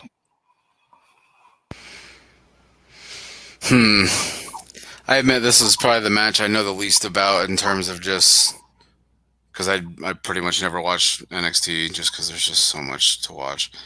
But Charlotte's kind of like Sasha, where she's another person where I love her in the ring, but she kind of has the curse of her character really hasn't changed much in 4 years. It's kind of just been, I'm the queen, woo. And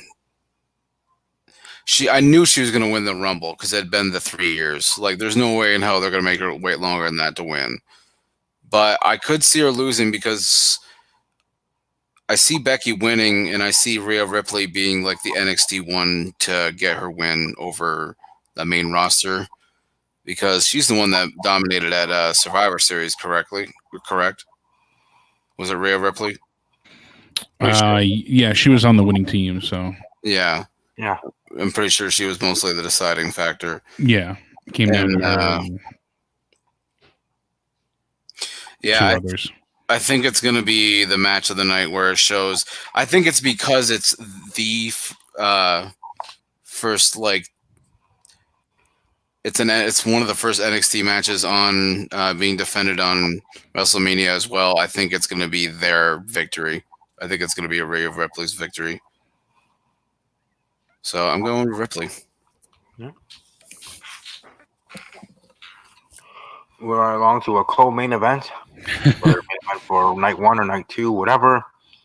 Question mark.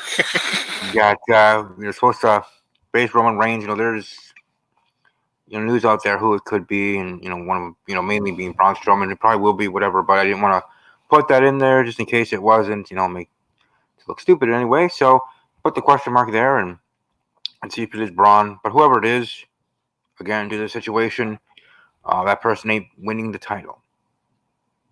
So I'm going with Goldberg to retain. Goldberg to be champion for a little bit longer, whether he likes it or not. So I'm gonna go with Goldberg. Jake, what do you think? I'm gonna say Goldberg's not gonna stick around. My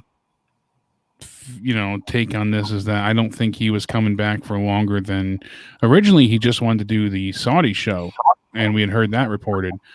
Mm-hmm. And from there, they kind of said, "Oh, we'll give you the belt. You come from Mania, bigger payday." And then, they just did report that, "Hey, look, Roman Reigns was definitely winning." I mean, that's been revealed. So That's already been reported as a definite that Roman Reigns was going to walk away the victor. So it says original outcome of Universal Championship match at 36 revealed.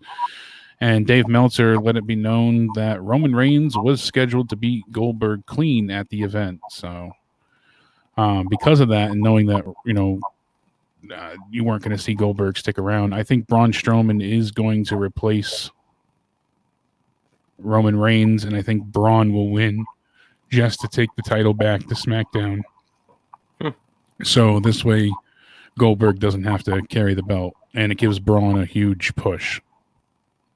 I don't think it's a great idea, but I don't think Goldberg's sticking around long enough to care. Might just have to do it because of the situation, yeah. Yeah. Usually when there's a replacement like this, especially in a big match, that replacement wins. And if it's Braun, it would mean a lot of weird-ass cards fell into place for him to finally win the belt. But if that's... It would make sense. It would be hard-hitting like them and Roman. They probably wouldn't even have to change the style of it too much. And I would love to see him win it. Plus, it would definitely be a nice, story for him, I guess, after losing the IC championships to 3 guys at once. But at least he didn't lose it to, 3 lessers. He lost it to, 3 mid-carders. Yeah. Which is stronger than 1 heavy, I guess. So I hope you're right. I hope, if it's Braun, because there's no way in hell Goldberg was planning on sticking around too long, because he just wanted to be champion again. He wanted to redeem the garbage fest that was him versus Undertaker. Yeah, I would. Honestly, I believe that. Honestly, I'm just glad he's not dead after that match, because Jesus Christ. I would like to see, Wyatt, if he beats Cena, then he goes ahead and gets a chance to get his title back. I mean, I would love to see him be the replacement, but that Braun doesn't sound like it's going to happen. Would be an interesting story down the line. Yeah, I mean, that would be interesting too. I mean, how they both changed ever since they were in the family. I think that would be really a good story to tell. So there's that they can go with as well. So, I mean, there's a lot of options here, but we'll see what happens. I mean, I think it'll be Braun, but I prefer Bray, but I vote that Goldberg don't give a damn, and he's yeah, we know he's just there for the money, so do whatever. It could have been a situation where maybe they were planning to have him, retain at WrestleMania and drop the title at SmackDown and then go away. But if they're not able to get back in there because they were thinking it was this stay-at-home order for Florida was going to end on the 9th, I think it was, of April, coming up, and then being able to just kind of go into the Performance Center on that Friday and do the show, or at least tape the show, and whatever for SmackDown. But now the situation going all the way to the end of April, maybe they tentatively, again, one of the reports were of taping different endings, not just for spoilers, not to get out, but also for situational things like this. Like they might have planned this. I'm still going to stick with Goldberg for my prediction, but maybe have Braun or whoever it is win the title, not just for the idea of getting off Goldberg because Goldberg just wants to go away or have his time, get his payday, but also because sometimes they do that. They have the person surprisingly win, and oh my gosh, what the heck are they doing? Well, Braun is believable. That's the one thing is I'm fine with if it's Braun, it would be believable, and that's fine. Right. I'm not saying that's not believable. I'm just saying people going nuts on social media of why Goldberg's still a champion. Even in this situation, I hope they would get it. But, just for 24 hours, 48 hours, or now here more because they're on Fridays. And then Goldberg dropping it to somebody then, however that would work, to Braun or whoever. But I think if they're not able to get back in the Performance Center like they plan on that Friday morning, and tape it, then you have your other finish.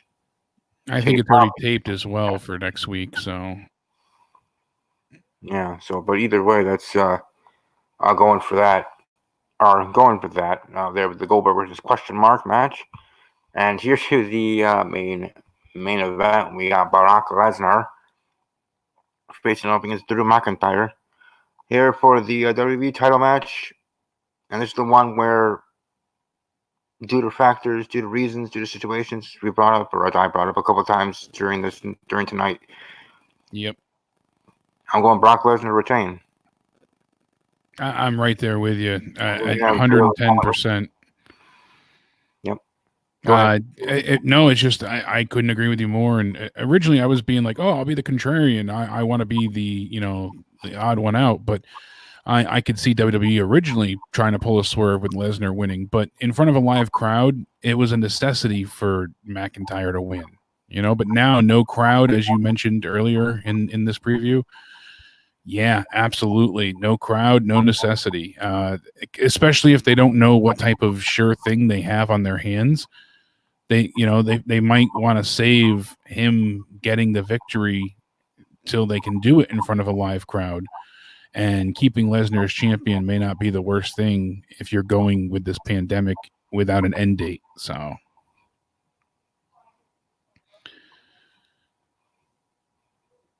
You're muted again, I believe. I got you. I'm so good. I hate that you guys are probably right, but if Brock wins, I don't think it should be 100% clean because Drew is just too on fire, and I think he's too. That's true. He's too both hot for the crowd and like they really pushed that it was finally it's time for him to get his win or his title. But you are not wrong about the no crowd, no necessity. But I think if Brock wins, I don't think it should be clean. I think like Paul Heyman should get in the way or something slightly. Yeah, so Drew gets his foot up on the rope, but the ref doesn't see it. Like I think Drew should start to wreck Brock and almost have him, and then something simple as that is like Paul Heyman just gets up on the rope and just annoys him for just long enough for like he takes a punch, and Drew looks at him, he turns around, and Brock is getting up and counters a move into the F5 or something, and it sucks though. I want to see Drew win so bad. I was so happy when he won the Rumble. I was elated as well because I thought he would just throw Lesnar out and that would be enough. But it was great to see him win. I was like legitimately pleased, and for the first time in a long time, because it felt like a breath of fresh air. And considering when Brock's champion, it doesn't feel like he's around anyways. It's gonna just feel like normal life. Sadly, yeah. I guess I'm gonna have to go with Brock and say as long as it's a dirty finish and Drew has a reason to challenge again later. That seems to be the feel here, unfortunately, because you take all logic and throw it out the window due to this pandemic. Mm-hmm. Shock factor's not out the window, so. But that's pretty much what leaves us here. I mean, hell of a 2-night card, that's for sure. A lot of matches. The kickoff show 6:00 for both nights Eastern. I mean, we've got quite a bit to go through, and watch, and hopefully it's entertaining. Hopefully the fact that they split it between 2 nights works in their favor and not against them. Yeah, thank God they did. Imagine 8 hours of just coal. Yeah, I mean, usually it's a slog and kind of difficult to get through, and so now I feel, with what? How many matches? 3, 4, 5, 6, 7, 8, 9, 10, 11, 12, 13, 14, 15, 16 matches. So 8 a night. I mean, that's a lot to get through. And now nothing has to feel rushed. There's no time limit. And they can edit things down to make it fit in that time restraint. So I think this means I have to order 2 pizzas now, 1 on each night. Yeah. You just have to plan food accordingly. Yeah, and YouTubers, depending on what you plan to do, I don't know what you and Joe plan to do. We'll be live both nights, definitely. But yeah, I'll be doing a live stream like the rest of the world. Struggling for those views. I don't know if I'll be doing a live stream. I'm never good with those. I tried it once, but I'll be doing reviews each night, Saturday and Sunday, for each night, and going over that. And whoever can make it with me. But that's what I'll be doing. So I might as well just say that, for those who are watching, thank you for staying watching. Thanks for those that were watching earlier, of course. Like, subscribe, all that other stuff. But I will be doing reviews. for night 1 of WrestleMania on Saturday night after the show ends, of course, then night 2 on Sunday. And then, of course, be back the next week on Saturday, which is the usual time. Saturday for the Ramble after Raw, SmackDown, and everything for WB, NXT, and other things as well. Talk about that. But yeah, it's really going to be interesting in regards to WrestleMania. Now, as I talked about earlier, match of the night candidates and this and that, main events for each night. I want to get you guys' prediction for yourselves personally. What match would you say, looking at it right now, the card is 16 matches, which match do you personally see heading into it as probably will be your match of the night? And what do you see as the main events for each night? I'll jump in here. Match of the night. What I'm looking forward to the most is the Cena Wyatt match. Match of the night, night 1. If it is I think it'll be the Undertaker and actually that'll probably be night 2. But Undertaker and AJ could easily take night 2, and I think whatever night Edge and Orton, if that's night 1, I think they're gonna steal the show. So. Yeah, Edge and Orton is definitely the one I'm I'm expecting to be like the match where the story of the match just kind of blows me away. I think the most memorable match is going to be probably the Firefly Funhouse match. Like, I'm not saying good memorable or bad memorable, but we're gonna remember it. And main event for the first night, I could probably see it being Becky and Shayna. Because I imagine at least they're gonna have to give one of the nights to the ladies. Yeah, really. I think that's happening as well. And the second night for main event, probably Goldberg. I mean, it's not Roman Reigns anymore, so maybe it'll be Drew and Brock. If it was Goldberg and Reigns, I would have said they would be definitely, but it's hard to judge now. Probably. I mean, who's higher up on the power level? Fucking Brock or Goldberg? Sorry. Who's the stronger? I don't know. It'll probably be Brock and Drew. And I'm actually really looking forward to that match as long as they play it right. Yeah, I just hope all of it's entertaining, honestly. That's what we need. We need to walk away saying, like, damn, that was a good show. Or shows. Yeah. It'll still be fun to watch. And like I said, I'm just... take a step back and be happy that it's happening. Yeah, exactly. We could be left with nothing. Well, gents, I have to get ready for Out of Nowhere. Thank you, as always, for having me on here. I appreciate it. And make sure everyone likes and subscribes. And hopefully they'll check out your Mania reviews as well. Everyone, thank you so much for having me. And I will take a bow. I appreciate you guys. Thank you so much. And stay sexy, stay healthy. Thank you, guys. Oh, yeah. Take care, man. And thanks for him being here as long as he was. And for yourself, any other thoughts or comments you wish to share in regards to WrestleMania or anything? You can speak now, or if you don't, welcome to let people know where they can find you over social media platforms. No, I guess I don't really have any more thoughts. We kind of covered everything, and I had a lot of fun, man. Thank you for inviting me on here, and I'll definitely be down for more. If anyone watching wants to check me out, I do wrestling satire and comedy shows. If anyone ever remembers Little Caribos, the Marker Mark, it's a little bit similar to that. It's kind of like John Oliver, but with wrestling, which is way less production value. But I do that, and I do a little bit of Pokemon tournament as well. And you can catch me on YouTube, GG Vision, or Twitter at GGVision88, and let me know what you think. And thanks for letting me chill on here and laugh at all the silly things that coming with wrestling that I'm glad we're even getting to make fun of. Exactly. It's going to be highly entertaining in that regard. To Jake is that dude. Real talk, the metaphor messiah. Definitely go check him out. He'll be doing Out of Nowhere there on the Joe Crunch channel. It'll be definitely a good rundown for Mania next week. Oh, yeah.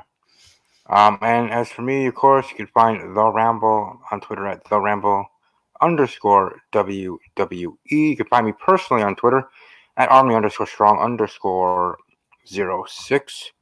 You can find me on the Instagram at StephenK_06. If you want, you can find me on Snapchat at StevieK_06, though I don't usually do that too much. I also am technically on TikTok, but barely use that. So, Same here. anyways, yeah, I'm everywhere and yet barely always everywhere. So, I got all those. I got 4 Twitter handles to deal with. So, I'm always on something during the day or talking to somebody about something. Whether I'm on my NFL one at Talking_Packers as we head into the NFL draft, which is always awesome because it's around my birthday, April 25th. So, and then there's my wrestling podcast, this show, Twitter handle, my personal, and then I have a different animated awesomeness one where I talk about. I used to talk about animated TV shows, of course, ones that just finished up.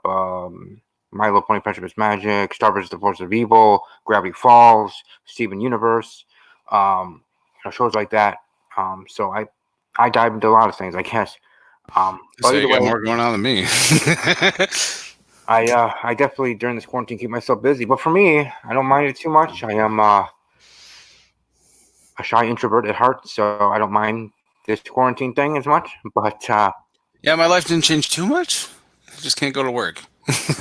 yeah.